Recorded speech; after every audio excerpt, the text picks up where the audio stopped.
is Andy Christie, and I'm the building official with the City of Kimberley. The BC Energy Step Code was adopted in Kimberley voluntarily in 2017. Recently, in January 1st, 2019, we made it mandatory to achieve Step 2 for all Part 9 buildings and all Part 3 buildings to meet Step 1. As of January 2020, we're going to be required Step 3 as the minimum level for Part 9 buildings, and still Part 3 buildings will be Level 1. The transition from prescriptive-based to performance-based has been fairly easy because I'm the sort of sole entity in my department. The transition I've seen in the community though, from builders go from prescriptive to performance, it's been a little bit more tricky and some few pitfalls here and there, but once they get through one sort of performance-based path house, they sort of see the benefits of it. The buy-in is huge. It's amazing to see how they all evolve, how their building practices go, and they really start competing amongst each other to achieve higher levels. The community has sort of picked up on it, and I think most people buying a home actually ask the question of how efficient the home is now to the builder.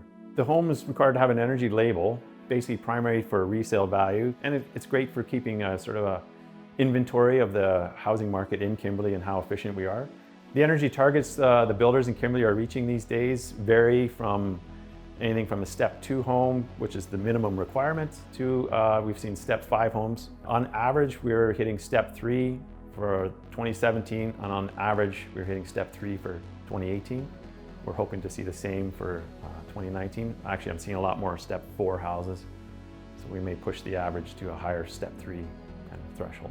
The main factors for Kimberley's success in reaching high performance targets seems to be the drive and initiative of the builders. Working so closely with a local energy advisor seems to be sort of pivotal, that they can actually call their energy advisor to come short notice to their build.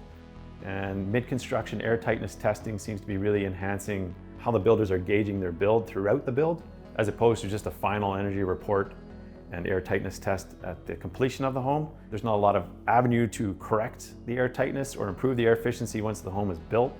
So mid-construction air tightness testing, I'd say, and then we've seen a lot of transfer from the residential sector to commercial sector as far as energy performance. I've required energy modeling for all commercial buildings, large-scale commercial and small. The capacity in the community is great that we also have a certified National Energy Code energy advisor in the same community as we have a sort of a small building Part 9 certified energy advisor, which is very unique for a lot of communities, which has caused there to be quite a streamlined approach to all building types in Kimberley.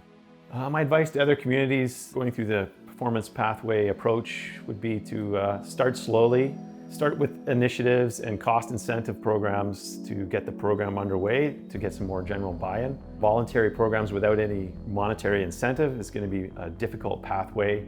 And then also inform your political councils above you of the pathway process, and have energy advisors speak to your councillors to inform them that, remove the stigma of like the high costs to energy performance.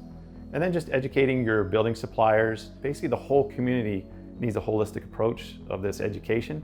If you just educate one sector of the community versus having all the community players involved in the same discussion, it's going to be a very bumpy pathway. You're going to meet it with a lot of resistance. And also involving the energy advisor in the training program so that they're up to the same speed has been monumental in creating this wave of change. The progress we've made is just going to create better and better homes. Every report I see, I sort of get a bit of a wave of elation, feeling the builder's elation now that they're excited with the progress they're making, and it kind of makes it all worthwhile to me at least, and I look forward to continuing the progress we've made here.